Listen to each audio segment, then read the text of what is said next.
Alright, so let me tell you a Kutty story. Pay attention, listen to me. Life is very long, Nanba. Always be happy. So today, in this video, in this Kutty story series, we are going to talk to you about what we did today.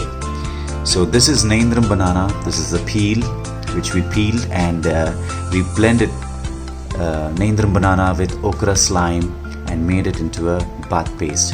And this is the bath paste that we're going to use for bathing, and it's going to act as a natural moisturizer. We're going to apply it on our hair, on our body, and set it for about 3 to 5 minutes. Leave it for 3 to 5 minutes and then have a nice shower. Rinse our hair off and body off and towel dry ourselves.